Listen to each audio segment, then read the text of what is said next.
기독 신앙에 있어서 부활론의 정립은 더 말할 것도 없이 대단히 중요합니다. 부활하신 주님께서 말씀하셨습니다. 너희가 성령이 임하시면 너희가 권능을 받고 예루살렘과 온 유대와 사마리아와 땅끝까지 이르러 내 증인이 되리라 말씀하셨는데, 주님의 증인은 다른 게 아닙니다. 부활의 증인입니다. 사도행전에 보면은 초대교회 사도들이 증거한 것은 십자가의 보혈을 증거한 것이 아니라 예수의 부활을 증거한 것입니다. 그러니까 우리가 예수의 복음을 증거하고 증인이 되는 것은 바로 주님의 부활, 그것을 말하고자 하는 것입니다. 주님이 친히 부활론을 정립하신 것은 여기가 유일합니다. 그리고 본문이 특별한 점은 부활이 없다고 믿는 사두개인이 부활에 관해서 질문한 것입니다. 성경을 정립할 때 우리가 긍정적인 방향이 중요한가요? 부정적인 방향이 중요한가요? 성경에서는 어느 쪽이 더 중요하다고요? 그러니까 부활도 있고 영도 있고 천사도 있다고 믿는 바리새인이 부활에 대해서 질문한 것이 아니라 부활이 없다고 믿는 부정적인 사두개인이 질문한 것입니다. 성경은 꼭 이런 식으로 말씀을 정립하는 거예요. 따라서 본문은 부활론을 정확하게 정립하기 위해서 설정된 의도가 있다 하는 것을 우리가 알 수 있어요. 특별히 사두개인은 성경에 14번이 나오는데 그 중에서 이 마가복음에 딱 한 번 등장을 하는데 그게 바로 여기입니다. 그러니까 이것도 엄청난 강조법이죠. 딱 한 번 마가복음에 사두개인이 등장을 하는데 그가 기독신앙의 절대인 부활론을 정립하는 데 등장했다. 이렇게 보시면 본문이 부활론을 얼마나 치밀하게 전개하고자 하는지 하는 것을 우리가 미리 알 수가 있습니다. 자기는 부활이 없다고 하는 사두개인임에도 불구하고 부활에 관해서 예수님에게 진심 어린 질문을 했다 하는 것입니다. 이 사두개인이 질문한 내용은 이 처음 듣는 내용은 아니실 거예요. 성경에 이미 있는 얘기이기 때문에. 이 사두개인이 질문한 내용은 소위 말하는 후사론입니다. 형이 자식이 없어서 죽으면은 동생이 형수와의 사이에서 난 아들을, 그 첫 아들을 형의 이름으로 부른다. 그를 이름을 형의 이름을 줘가지고 그런 아들로 해라. 그런 얘기입니다. 이게 신명기 25장에 나오는 얘기인데 사실 이런 후사론은 신명기에서 먼저 시작된 것은 아니고 창세기 38장에서 잘 아시는 유다가 큰아들과 작은아들이 그냥 자식이 없이 죽잖아요. 그러면 셋째를 다말에게 줘야 되는데 그러지 않고 내버려 두느라고 다말이 친정에 가서 기다리다가 부끄러운 얘기가 나오죠. 거기서 유다와 다말 사이에 베레스를 낳는 이런 얘기가 먼저 있습니다. 그러니까 창세기 38장에 먼저 그런 일이 있고 그것을 신명기 25장에서 하나님께서 명령으로 하신 거예요. 그래서 이런 일이 우리나라도 종종 있죠. 그러니까 형이 아들이 없으면은 동생의 아들을 데려다가 양자로 하는, 물론 이게 성경의 내용과는 다르긴 다르죠. 그럼 이 후사론이라는 게 도대체 뭐냐? 이게 옛날에 그런 좀 특수한 풍습을 얘기하는 거냐? 그런 건 아니고 이 후사론이라는 것은 구약적인 부활론이다. 여러분이 그렇게 이해하시면 되겠습니다. 구약적인 부활론. 다시 말씀드리면은 신약에서의 부활을 미리 구약에서 계시해 준 것이 후사론이다. 이렇게 이해하시면 돼요. 이런 후사를 세우는 목적이 뭐냐 하는 것인데요. 이것의 목적은 형의 이름을 남기기 위한 것입니다. 형수와 시동생 사이에서 난 첫째 아들은 누구의 이름을 받는 거예요? 형의 이름을 물려받는 거예요. 그러니까 이런 후사론이란 것은 형의 이름을 보존하려고 하는 목적이 있는 겁니다. 육신을 보존하려는 건 아니에요. 육신을 보존할 수가 없죠. 왜냐하면 형수랑 동생 사이에서 난 아이는 형이랑은 아무 상관이 없는 거예요. 그렇지 않습니까? 별개의 사람이에요. 그러니까 그런 사람을 후사로 세운다는 것은 어디까지나 육신을 계승하기 위한 건 아니고 육신을 유전자를 남기려는 게 아니고, 그렇죠? 유전자는 없는 거예요, 거기에. 그런 게 아니고 어디까지나 이름을 보존하고 남기기 위해서다 하는 것입니다. 그 말은 뭐냐면 이름이 더 중요하다는 얘기예요. 육신의 후사보다도 육신의 계승자보다도 이름이 더 중요하다 하는 것이 그 후사의 중요한 핵심 논리인데, 그럼 이름이 왜 그렇게 중요하길래 이름을 보존한다 그럴까?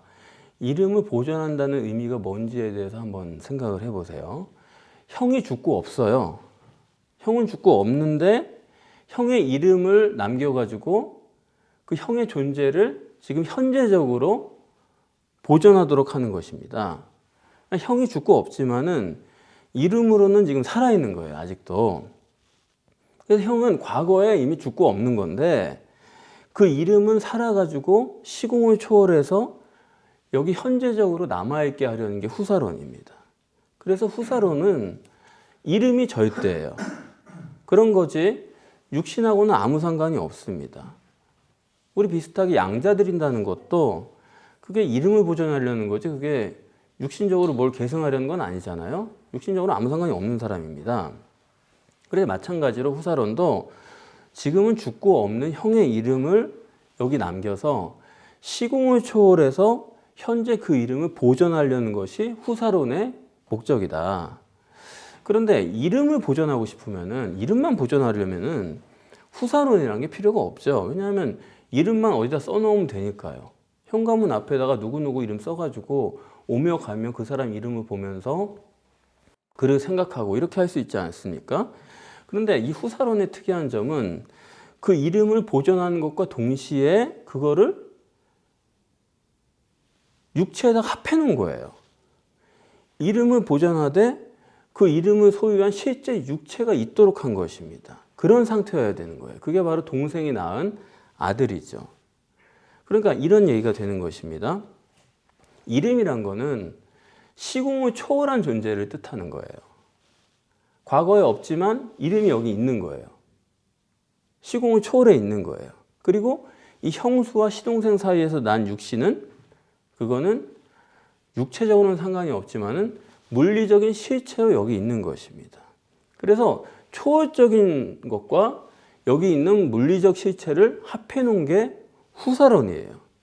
그래서 제가 아까 후사론이란 게 구약적인 부활론이다 이렇게 말씀을 드렸는데 한 이 정도까지만 여러분 이해하시고서 이제 본문을 자세히 보시면 되겠습니다. 먼저 이 사두개인이 가지고 있는 부활관이 뭔가 생각을 해보면은 사두개인의 부활관은 이런 거죠. 사두개인이 한 질문을 보면은 7형제가 죽었다가 살면은 그 여인은 누구의 아내가 되는 겁니까? 거기에 대해서 예수님께서 대답하신 것처럼 부활 시에는 시집도 안 가고 장가도 안 간다. 그런 대답에서 충분히 알 수 있는 것처럼 사두개인의 부활관이라는 것은 육체가 되살아나는 거예요. 그래서 예수님께서 육체의 문제가 아니다 이렇게 얘기하신 거 아닙니까? 그러니까 이 사두개인의 부활관과 비슷한 게 뭐냐면 성경에 나사로가 죽었다가 살아나는 거 있잖아요. 그러니까 사두개인도 그런 비슷하게 이해를 하고 있는 거예요. 부활이란 거는 인간이 죽었다가 되살아나는 거다. 그걸 부활관이라 생각하고 있는 거고, 그거는 이 사람들만 그런 게 아니고 또 누가 그래요? 이집트의 미라를 만든 사람들도 그런 똑같은 생각을 가지고 있는 겁니다. 그 미라를 정성스럽게 싸가지고 그 붕대가 기하학적인 모양을 지닐 정도로 정성스럽게 싼 이유가 그 영혼이 갔다가 자기 몸을 찾아서 돌아온다는 거거든요. 그 몸이 부활하니까 부활했을 때 필요한 것들을 그 무덤에다 다 넣어놓은 거잖아요. 그러니까 도로 자기 몸을 되찾는 것으로 생각한 게 이집트인들의 부활관이에요. 그럼 이런 부활관이 또 누구랑 비슷해요? 육체가 되살아난다고 하는 기독교의 부활론도 사실은 사두개인의 부활론입니다. 그 점은 아시겠어요? 똑같이 육체가 부활한다고 지금 사두개인도 그렇고 우리 기독교도 지금 그렇게 똑같이 생각하고 있는 거예요. 자, 그런데 죽었다가 살아났을 때 누구의 아내가 되겠습니까? 여기 이런 질문을 하는데 이런 질문이 읽어보시면 얼마나 지루해요. 예? 첫째가 그랬고 둘째가 그렇고 셋째가 그렇고 지루해요. 이럴 필요가 없거든요. 사실 후사에 관련된 논리라고 한다면은 형제면 충분합니다. 칠형제까지 전혀 필요가 없지 않습니까? 형이 죽고 바로 밑에 동생이 있어가지고 그러면 이제 누구의 아내가 되겠습니까? 그렇게 얘기하면 되는 거지. 이거를 뭐 첫째부터 시작해가지고 일곱째까지 합니까? 그러면 이렇게까지 길게 하는 이유, 성경적 의도에 대해서 우리가 생각을 해봐야 되는 거예요. 지루할 정도로 칠형제를 다 언급하는 이 사두개인의 문제가 뭔지를 지금 성경이 말하려고 하는 것입니다. 지금 사두개인이 칠형제를 전부 어디의 관점에서 얘기하냐면 이 땅의 관점에서 얘기를 하는 거예요. 죽었다 다시 살아나도 이 땅에서 형제였던 것처럼 이 땅 그대로 설명을 하는 것입니다. 다시 말해서 이 칠형제로 길게 얘기하는 것은 이 사두개인은 어떤 사람이냐? 이 세상이 전부인 사람이다. 이 육체적인 관계가 전부로 알고 사는 그런 사람이다. 그걸 말하려는 거예요. 지금으로 치면은 종교들이죠. 이 땅이 관심이 전부고 이 세상이 전부고 여기에만 관심을 두고 있는 종교.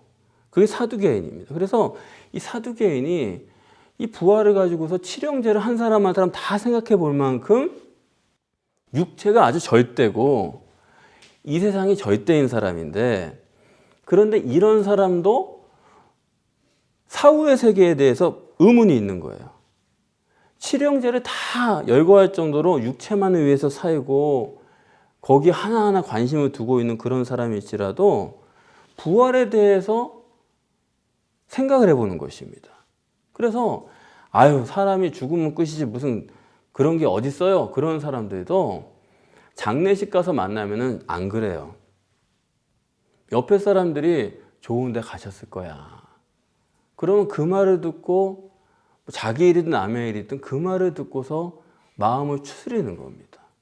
그러니까 이 세상밖에 없어. 죽으면 뭐가 있어. 이러는 사람도 인간의 그 사후세계에 대한 영적인 관심, 이 영적 본능을 떨치는 게 굉장히 어려운 거예요. 그걸 무시하고서 죽으면 끝이지 뭐가 있어 있기는, 그런 사람이 오히려 정직하지 못한 사람이죠. 그래서 이 사두개인이 자기가 사후세계를 믿지는 않지만은 그래도 예수님께 사후세계에 대해서 물을 수 있었다는 것은 이 사람은 상당히 그래도 정직한 편에 속하는 사람이다. 그런데 제가 아까 말씀드린 것처럼 이 후사를 세운다는 계명은 구약적인 부활론이다, 그렇게 말씀을 드렸는데 그 점은 우리가 살펴보려고 합니다. 19절에 정확하게 말씀을 하고 있어요. 후사를 세울지니라, 후사를 세운다, 이렇게 말씀했는데 세운다는 원문은 뭐냐면 엑사 아니스템입니다. 엑사라는 것은 이제 밖으로라는 뜻이고 아니스템은 일어난다는 뜻이에요. 일어선다, 후사를 세운다는 게 이렇게 세우다, 그런 뜻이 있는 것입니다. 근데 신약적으로 예수님께서는 또 뭐라고 그러셨냐면 25절에 사람이 죽은 자 가운데서 살아날 때, 여기 살아난다는 말로 번역을 해놨는데 이것이 19절에 세울지니라와 똑같은 단어입니다. 그러니까 죽은 자 가운데서 살아난다는 말도 우리가 이렇게 이해하기가 쉬워요. 죽은 사람들이 여럿 있는데 그 중에 하나가 살아났다, 이런 식으로 이해할 수 있는데 원래는 그 뜻이 아니고 원문은 죽은 자 가운데 살아났다, 그 말은 죽은 시체에서 일어났다, 그런 뜻이 있습니다. 그걸 죽은 자 가운데 살아났다라고 좀 모호하게 번역을 해놓은 거예요. 그래서 헬라어 원문으로 보면은 구약에서 후사를 이렇게 세운다 하는 말하고 신약에서 죽은 시신에서 이렇게 세운다 하는 말하고 똑같이 이렇게 세운다는 말을 같이 사용하고 있는 것입니다. 그렇기 때문에 구약에서 후사를 세운다라는 말이 신약에 오면 무슨 말이 되냐면 부활한다, 그런 뜻이 되는 거예요. 이렇게 구약적 부활론과 신약적 부활론의 뼈대가 같습니다. 둘이 같은 얘기라는 거 여러분이 이해를 하셨으면은 이제 우리가 이 신약적 부활론에 대해서 본문에서 조금 더 생각을 해보려는데 19절에 후사를 세운다, 그것을 25절에 예수님께서는 죽은 자 가운데서 살아난다, 이렇게 똑같은 말을 반복하시면서 그걸 설명하실 때 26절에 죽은 자의 살아나는 것을 의논할진대 한 번 더 말씀을 하셨어요. 그래서 문맥상으로 25절에 죽은 자 가운데서 살아나는 것이나 26절에 죽은 자의 살아나는 것. 이 둘이 같아요. 이해가 되세요? 똑같은 말 아닙니까? 똑같이 죽은 자 가운데서 살아나는 거. 그 다음에 죽은 자의 살아나는 거. 이렇게 두 번 얘기를 한 건데, 그런데 두 번 똑같은 말을 한 것 같지만은 단어는 다릅니다. 그래서 25절에 이 아니스템이란 단어를 썼는데 그거는 평소에 우리가 부활로 번역되는 단어예요. 죽은 자가 살아난다, 부활한다 할 때 아니스템이란 단어를 썼고 26절에는 또 역시 살아난다라고 번역을 했는데 이것은 에게이로라는 단어를 썼습니다. 에게이로라는 단어도 일어난다는 뜻이에요. 그러니까 원래 예수님은 아니스템이나 에게이로나 똑같은 뜻으로 사용을 하신 것입니다. 그런데 아니스템이라는 말은 우리가 성경에서 흔히 부활로 번역하는 단어로 되고 사실 그때 아니스템이라는 단어도 부활로 번역할 수는 없는 단어예요. 그렇지 않습니까? 아니스템이는 어디까지나 일어나는 뜻이지 그거 살아난다라고 번역한다는 거는 상당히 의역을 한 거죠. 그렇죠? 아니스템이 그냥 일어난다는 뜻이지 그건 부활은 아니다 이거예요. 그러니까 아니스템이 자체가 살아난다는 뜻이 아니고 그냥 일어난다는 뜻이고 다만 그것을 번역하는 사람들이 살아난다라고 번역을 한 것뿐이에요. 그럼 왜 일어난다라고 써놨는데 굳이 번역하는 사람이 그걸 살아났다라고 번역을 했냐? 그건 유서가 깊습니다. 그거는 피복음 때문이에요. 피복음은 예수님께서 십자가에 죽으셨다가 그 십자가에서 죽은 그분이 도로 살아야지만 그분이 하나님이기 때문에 하나님의 흘린 피가 시대와 공간을 초월해서 모든 사람을 구원할 수 있다고 하는 이론이에요. 그게 그냥 이런 감성적인 얘기가 아니라 굉장히 과학적인 논리를 가진 이론입니다. 그러니까 그 예수가 하나님이어야 되기 때문에 육체도 하나님이어야 되기 때문에 이게 일어난다는 말로는 부족해요. 살아난다는 말로 번역을 해야지만 피도 효과가 있다. 이런 논리에 도달하게 되는 것입니다. 그렇기 때문에 헬라 원문으로 보면은 애초에 이거는 도저히 살아났다라고는 번역할 수가 없는 단어임에도 불구하고 물론 부활이란 말 자체는 맞아요. 부활이란 말은 다시 활동한다는 말 아닙니까? 그러니까 다시 활동한다는 뜻은 맞아요. 그런데 우리는 그 단어 부활이라는 단어를 들으면은 다시 활동한다고 생각하는 사람은 아무도 없어요. 부활이라는 단어를 들으면은 어떻게 생각해요? 죽은 자가 도로 살아난다라고 해석을 하는 것입니다. 그런데 원래 기록이라는 것은 전혀 그렇지가 않은 거예요. 본문을 보면은 겉사람이 죽은 거예요.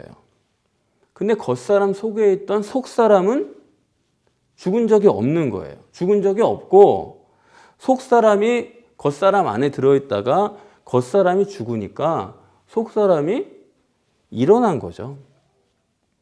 일어나서 활동했다는 게 원문입니다. 그러니까 예수님이 정립해 주시는 것은 죽은 자가 살아났다는 게 아니에요. 죽은 자 속에 들어있던 그 무언가가 일어났다. 그 얘기를 하려는 것입니다. 그러니까 이거 후사론으로 연결해져서 생각을 해보면 형은 죽었어요. 그런데 그 이름이 살아있는 거예요. 이름은 어차피 죽일 수가 없잖아요. 그래서 시공간을 초월해가지고 그 이름이 현재 활동하고 있는 거예요. 그래서 예수님이 지금 정립해 주시는 것은 죽은 자에게서 무언가가 일어나서 활동하고 다닌다는 그런 얘기지 죽은 사람이 살아났다 그런 얘기가 전혀 아니다. 그런데도 한결같이 살아났다라고 번역을 해왔고 그 유서가 2000년이기 때문에 우리가 이 구절을 무조건 살아난 걸로 그렇게 해석을 하는 것입니다. 고린도전서 15장에 바울이 그런 얘기를 했죠. 부활하신 예수님이 500여 형제에게 일시에 나타났다. 그렇게 말을 해요. 일시에 나타났다는 말은 뭡니까? 한 장소에서 나타났다는 얘기가 아니에요.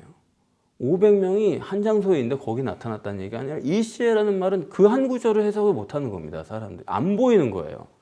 일시에라는 것은 500형제가 다 흩어져 있었는데 하나가 됐든 둘이 됐든 흩어져 있었는데 동시에 얘기해 보니까 그 시간에 나타났더라. 예수님은 시공간을 초월한 분이었지 육체로 일어난 게 아니다 그런 얘기입니다. 그래서 이 점도 후사론과 생각하면 일치하는 거예요. 후사는 동생의 아들이죠. 동생의 아들은 형하고는 아무 상관없는 거예요. 유전적으로. 아내와 형이 결혼한 거는 그 아내도 남입니다. 아내는 형과 피가 섞인 사람이 아니잖아요. 그리고 후사는 동생의 아들인 거예요. 이건 무슨 얘기냐 하면은 동생의 아들은 형하고는 전혀 안 닮았다 그런 얘기입니다. 그렇지 않겠습니까? 제 동생이 낳은 딸도 제 동생은 저랑 상당히 비슷하지만 제 동생이 낳은 딸은 우리 애들하고는 또 전혀 다르게 생긴 거예요. 그러니까 이게 상관이 없는 사람들이에요. 그런데 피복음자들은 죽은 예수가 살아났다고 얘기를 하려니까 부활하신 예수님도 원래 살아계셨을 때 예수님과 모습이 일치한다라고 은연중에 사람들에게 가르쳐요. 그러나 성경은 부활하신 예수님은 돌아가시기 전에 예수님과 전혀 다르게 생겼다. 너무나 다른 모습이기 때문에 제자들도 전혀 알아보지 못하고 마리아는 아예 눈앞에서 만났는데도 동산직인 줄 알고 전혀 다른 분으로 인식을 하는 것입니다. 그러니까 육체로 부활했다는 건 그거는 이거는 비성경이에요. 아예 다르게 생겼다는 것인데 더더군다나 계시록에 보면은 부활하신 예수님이 어떻게 나옵니까? 이건 도대체 상상을 초월하는 모습으로 나와요. 눈이 불꽃이 나오고 발은 빛난 주석이고 입에서 막 칼이 나오고 막 이런 식으로. 그러니까 이게 도대체 인간이 상상할 수 없는 모습을 가지고 있는 게 부활하신 예수님인데 그걸 마치 공생애 때 자기들과 같이 다니는 그런 인간 예수로 생각을 한다는 것 자체가 이게 난센스죠. 그래서 이 부활론의 핵심 문제는 어디 있느냐.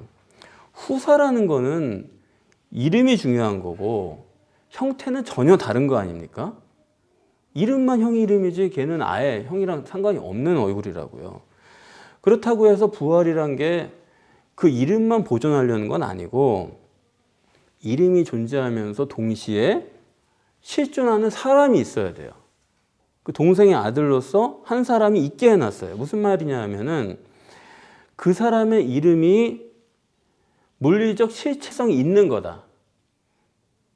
여기서 이제 이게 영적인 세계니까 결국 씌울 수는 없습니다. 이름이 있는데 그냥 이름이 그냥 유교에 뭐 지방 써놓듯이 그 이름만 있는 게 아니라 그 이름이 어떤 사람이라고는 실체성을 또 가지고 있어요. 그게 이제 후사론이라는 건데 그러니까 부활하신 예수님도 부활하신 모습은 이전과는 전혀 다른 분이에요. 그럼에도 불구하고 그것은 물리적 실체예요. 이게 도깨비나 유령 같은 게 아니고 실체가 있다 이겁니다. 만질 수 있는 실체가 있어요. 그래서 예수님께서 내 못자국과 창자국을 보고 나인 줄 알아라. 아니 얼굴은 전혀 다른데 이런 자국을 보여주시는 거예요. 만져봐라. 그러면서 하시는 말씀이 영은 뼈와 살이 없거니와 나는 뼈와 살이 있다. 그렇게 말씀하시면서 제자들에게 나에게 떡을 달라 해서 잡수시고 생선을 달라 해서 즉석에서 잡수셨어요. 그럼 이때 예수님이 영이냐 육이냐 어떤 존재냐 하는 것입니다. 그런데 확실한 것은 사람들이 생각하는 것처럼 육신은 아니에요. 아예 생선을 먹었으니까 육신 아니냐 그런 얘기가 아닙니다. 육신이 아니고 왜냐 보이지 않는 것은 영원하지만 보이는 것은 영원할 수가 없어요. 성경 구절이 있지 않습니까? 그러니까 육신은 보이는 것이기 때문에 이건 영원할 수가 없어요. 육신을 가지고 어떤 영원한 존재가 될 수가 없는 것입니다. 그래서 피복음자들이 여기 번역한 것처럼 자꾸 살았다고 번역을 하는데 피복음자들은 예수가 십자가에서 죽으시고 끝난 게 아니고 육신이 영원히 죽지 않는 그런 영존하는 몸으로 부활했다 그렇게 주장을 하는데 그러나 여러분 육신은 영존할 수가 없습니다. 그거 절대로 잊으면 안 돼요. 여기 있는 거 다 지금 실체 같아도 여기 있는 거 한 조각도 천국에 못 가요. 여기서 끝나는 것입니다. 보이지 않는 것만 영원한 거예요. 그래서 예수님이 부활했다고 하는 것은 육신은 아니에요. 그 영으로 봐야 됩니다. 근데 영인데 어떻게 보이고 만지고 생선을 먹고 그러느냐? 다시 말하면 영인데 미리 계시하신 거죠. 앞으로의 오는 세상은 그 영이 실체가 되는 세상이에요. 이게 굉장히 상상하기가 어렵습니다. 그러니까 지금 우리는 이런 물질이나 이런 게 다 실체예요. 근데 부활의 세상이 오면은 그땐 영이 실체예요. 영이 다 느껴지고 만져지고 영으로 악수하고 영으로 먹고 영이 실체가 되는 세상, 육은 사라지고 영이 실체가 되는 세상이 온다 이겁니다. 그래서 하나님은 사실 육체 필요 없다. 영이 현현한 거다. 이렇게 말씀하시면 되는데 자꾸 성경은 25절, 26절처럼 죽은 자에게서 일어났다라고 자꾸 얘기하는 이유가 뭐냐면 지금 봐라. 영이 이렇게 일어난 것처럼 영이란 건 실체다. 영이란 게 둥둥 떠다니는 게 아니라 영이 누웠다가 일어난 거 봐라. 영이란 건 실체다. 실체성이 있다는 거 우리에게 말씀하기 위해서 자꾸 이런 표현을 고수를 하는 것입니다. 사람들이 부활한다고 그럴 때 그게 초월적인 영이라는 거에 대해서 잘 이해가 안 되는 거예요. 부활한다는 것 자체는 받아들이겠는데 그게 영이 부활한다는 말은 참 이해하기가 쉽지가 않은 거예요. 그래서 자꾸 몸이 어떤 신비한 몸이 됐을 것이다. 그렇게 해석을 합니다. 그러나 분명히 성경이 말하고자 하는 것은 부활체는 분명히 실체이면서 동시에 시공간을 초월해요. 물질은 시공간을 초월할 수가 없잖아요. 아우 지금 숨이 답답하니까 캐나다에 잠깐만 갔다 올게요. 1초 만에 갔다 올 수 있는 사람 아무도 없지 않습니까? 그러니까 성경이 말씀하는 예수는 가시적이고 분명히 만질 수 있는 물리적인 존재이면서 동시에 시공간을 초월하시잖아요. 이거 우리가 성경적으로 영적으로 생각을 해보면은 부활이라는 것은 영이 실체가 되는 세상이다. 영이 지금 우리가 느끼는 육신처럼 그때는 영이 그냥 이게 영이 진짜로 느껴지는 세상이에요. 이거 완전 생각을 거꾸로 뒤집어야 되는 세상이 오는 것입니다. 그래서 지금도 우리가 믿는다고 그러는 게 육체로 뭘 하는 게 아니라 영을 믿어가지고 영적인 세계를 믿어가지고 영이 물질적인 세계를 지배하는 그런 거 우리가 실제로 믿잖아요. 아니 영인데 물질에서 실제로 일어난다고요. 그런 일들이. 그것처럼 부활의 세계라는 것은 영이 실제 그 자체가 되는 세상이다. 초월적인 세계가 진짜 세계가 되는 초월적인 세계만이 전부가 되는 그런 세상이 부활이다. 그래서 예수님께서 부활하신 목적도 바로 그것을 증거하고자 하는 것입니다. 영적인 세계가 봐라. 만질 수도 있고 먹을 수도 있고 그러면서 또 시공간을 초월할 수 있는 그런 세계가 실제로 온다. 그것을 증거하기 위한 것이 예수님의 부활이에요. 그래서 오늘 본문에 보면은 예수님께서 그렇게 말씀하시면서 그러면 왜 기독교도 그렇고 사두개인도 그렇고 이렇게 부활에 대해서 오해하게 됐느냐.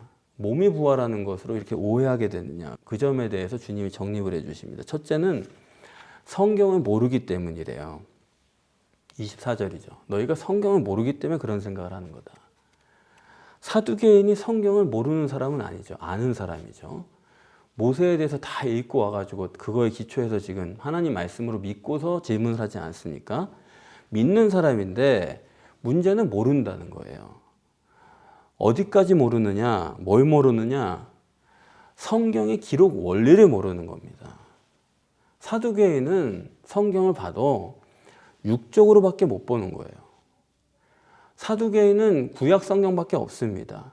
그래서 사실 구약 성경을 읽어보면은 구약 성경에서 영을 믿고 천사를 믿고 부활을 믿고 이러기는 상당히 힘들어요. 사실 구약만 읽어보면.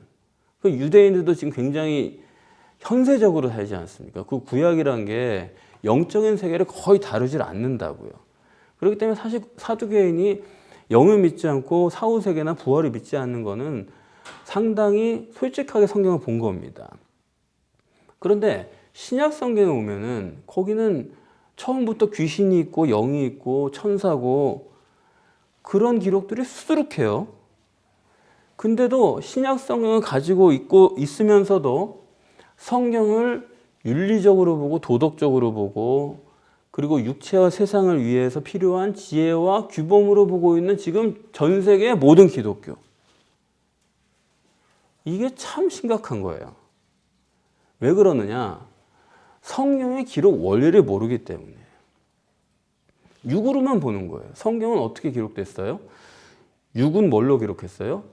육으로 기록했고 영도 육으로 기록한 거예요. 다 육으로 써놓은 거예요. 육적인 것처럼 있게 써놓은 거예요. 영적인 얘기인데도.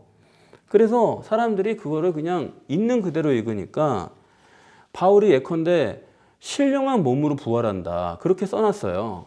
그때 신령한 몸이니까 그걸 믿는 겁니다. 그 문자 그대로 신령한 몸? 아, 우리 몸이 신령하게 되나 보다. 몸이 어떤 특수한 몸이 되나 보다. 이렇게 하는 건데 그거는 성경 기록 원리 전혀 모르는 신령한 몸이라고 한 것은 뭐냐면 그게 영을 얘기하는 거예요. 그 앞뒤로 여러분이 나중에 문맥을 읽어보시면 제가 무슨 말씀드리는지 금방 아실 수가 있어요. 알고 들으면 금방 이해가 돼요. 그러니까 신령한 몸이라는 건 영이 실체가 되는, 영이 마치 우리 육신이 지금 실제인 것처럼 영만이 실제가 되는 그런 세상, 영이 구체적으로 나타나는 그런 세상을 바울은 얘기한 건데 사람들은 그거를 진짜 몸이 뭐가 되나 보다 이런 식으로 생각을 하는 거죠. 그러니까 성경의 부활도 올바로 정리를 못하는 이유가 결국에는 성경 기록의 원리를 몰라서 그렇다. 이건 우리 뭐 심상하게 뭐 육은 육으로 기록했고 영은 육으로 기록했고 제가 그렇게 말씀드리지만은 이걸 알고 보면 성경이 전혀 다르게 되는데 모르고 보는 사람들은 또 우리가 전혀 다르게 성경을 보는 것입니다. 두 번째는 사두개인이 부활을 오해했다라고 여기에 써놨어요. 오해라고 번역을 했는데 이거는 오해라고 번역할 수도 있지만은 사기라고 번역하는 게 더 맞습니다. 수동태예요. 그러니까 성경을 오해했다는 말이 뭐냐면 성경을 다른 사람에게 사기당해서 배웠다거나 다른 사람에게 속았다 이거예요. 아니면 뭐 마귀한테 사기당한 거죠. 그러니까 잘못 배웠다 이거예요. 다른 사람에게. 내가 배운 게 아니고 다른 사람에게 잘못 배웠다.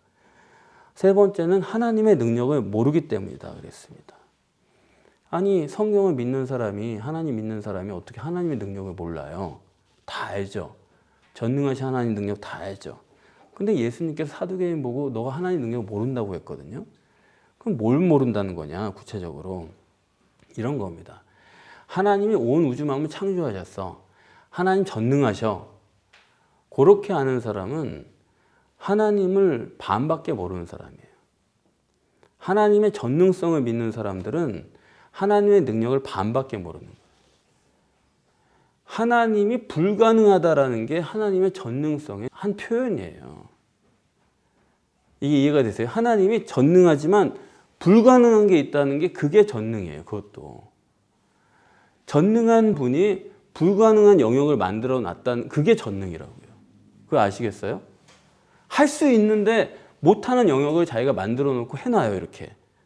그것도 엄청난 전능이 되는 것입니다. 그래서 사람들이 자꾸 엘로힘 해가지고 하나님을 경배하고 그냥 나는 믿고 기다리고 그냥 가만히 있으면 되는 것처럼 생각을 하는데 그거는 굉장히 유아기적인 사고예요. 하나님에 대한 이해가 부족한 겁니다. 하나님은 전능하시지만 하나님은 할 수 없는 부분을 내버려둬요. 그걸 우리가 하게끔 하는 겁니다. 그러니까 구원이라는 것도 하나님이 전능하시니까 다 하실 수 있는 게 아니에요. 네가 이만큼 하도록 해놓은 게 있어요. 그만큼도 전능입니다. 우리가 남의 거에 뭐 참견하기 쉽잖아요. 근데 참견하지 않고 내버려두는 것도 상당한 자제심이 있어야 되고 자신감이 없으면 그거 못하는 거거든요. 그렇기 때문에 하나님은 전능성뿐만이 아니라 불가능한 영역을 만들어 놓고 그 부분은 인간이 하라. 그래서 오늘 본문에 하나님은 산자의 하나님이다 이렇게 말씀하고 있습니다. 아브라함의 하나님, 이삭의 하나님, 야곱의 하나님이다. 아브라함과 이삭과 야곱이라는 사람은 누구냐면 이러한 하나님의 불가능하게 내버려둔 부분들을 자기들이 잘 채워나간 사람의 대표예요. 그래서 이 사람들은 비록 시행착오가 많았을지언정 하나님과의 교제와 관계가 끊임없이 이루어졌던 대표적인 가문입니다. 그래서 아브라함과 이삭과 야곱의 하나님이라고 했는데 사실 이 사람들은 이미 죽은 사람이죠. 뭐예요? 결국 영이란 얘기죠. 이 말씀은 하나님은 죽은 육체의 하나님이 아니고 영의 하나님이다. 우리가 육체 우선이기 때문에 육체라는 게 너무나 중요하고 이게 뭐 전부인 것 같지만은 여러분 이것은 어차피 우리가 벗어버릴 껍데기에 불과한 것이고 그 시간은 점점 가까이 오고 있습니다. 그렇기 때문에 내가 누구냐 할 때 살아있는 나는 육체는 아니에요. 살아있는 나는 언제나 시공을 초월한 내 영이에요. 언제나 현재적으로 역사할 수 있는 영이에요. 그래서 나는 항상 현재적으로 하나님과 교제하는 사람인 거예요. 살아있는 나의 하나님인 거지 과거의 나의 하나님이 아닙니다. 죽어있는 나의 하나님이 아닙니다. 죽어 없어질 나의 하나님도 아니에요. 현재 살아있는 영인 나의 하나님이에요. 그래서 여러분이 누구냐, 내가 누구냐에 대해서 항상 생각을 하셔야 되는데 여러분은 육체라고 하는 껍데기 속에 들어있는 그게 나예요. 이 영이라는 게 감지되지 않기 때문에 성경 외에는 우리가 알 기회도 없고 믿을 기회도 없는데 이 육체 속에 들어있는 그게 나예요. 껍데기는 벗어나야 되는 거예요. 껍데기 안에 있어가지고 껍데기의 노예가 돼서는 안 되는 거예요. 그렇기 때문에 껍데기를 벗으려면 육체를 부인하지 않고는 안 되는 거예요. 내 삶의 패턴을 부인하지 않으면 안 돼요. 내가 지금까지 해온 생각이나 소신들을 그게 아무리 소중한 것이라 할지라도 하나님이 그것이 아니라고 그럴 때 그런 메시지가 조금이라도 들려올 때는 그거를 과감하게 깨트릴 수가 있어야 돼요. 그렇지 않으면 그 껍데기를 벗어날 길이 없습니다. 그래서 껍데기를 벗어나지 않으면 고치로 그냥 죽어버리고 마는 거예요. 껍데기를 벗어야지만 그 속에서 나비가 나오지 않습니까? 바로 이렇게 껍데기, 이거를 벗어버리는 게 바로 예수님의 십자가죠. 십자가에서 아예 가시적으로 그냥 죽어버리신 거예요. 그리고 하신 말씀이 내가 다 이루었다. 껍데기만 죽여버리면 다 된다 이겁니다. 그럼 그때부터 영이 나와서 활동을 하게 되는 거니까. 그래서 여러분들이 육체를 부인하지 않으시면은 나비가 될 수 없어요. 예수님께서 부활에 대해서 말씀하신 것 중에 선한 일을 행한 자는 생명의 부활로, 악한 일을 행한 자는 심판의 부활로 나온다 그렇게 말씀했습니다. 결국 인류 중에 부활하지 않는 사람은 없어요. 다 부활합니다. 마치 그리스도인들만 부활하는 것처럼 얘기하는 것도 옳은 일이 아닌데 모두가 다 부활하는데 문제는 생명의 부활을 할 것인지 심판의 부활을 할 것인지가 남아있는 것입니다. 그럼 선한 일을 해야지만 우리가 생명의 부활로 나갈 수가 있는데 선한 일이라는 게 뭡니까? 선한 일이라는 건 결국 인간은 없어요. 하나님 한 분만이 선하신 것입니다.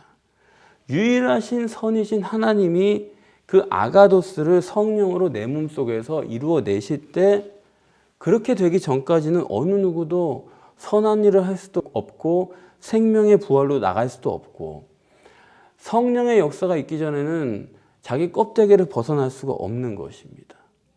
그러나 불가능한 영역은 성령의 역사를 내가 바라야 돼요. 내 이 껍데기를 벗어날 수 있는 그 마음이 있어야 돼요. 그 간절한 소원은 그게 내 하나님 마련해준 불가능성이. 그거는 내가 해야 돼요. 그걸 내가 하면은 하나님이 성령이 그걸 도와줍니다. 그래서 육체를 부인하고 육체의 패턴을 이기고 내 안에서 영이 활동을 하게 되는 거고 이전에 안 되던 게 되는 거예요. 이전에 못했던 걸 하게 돼요. 이제는 생각지도 않은 일이 나에게 다가오기 시작하는 것입니다. 종말의 때입니다. 오늘도 살아계셔서 역사하시는 하나님의 선한 역사가 여러분에게 이루어지기를 바랍니다.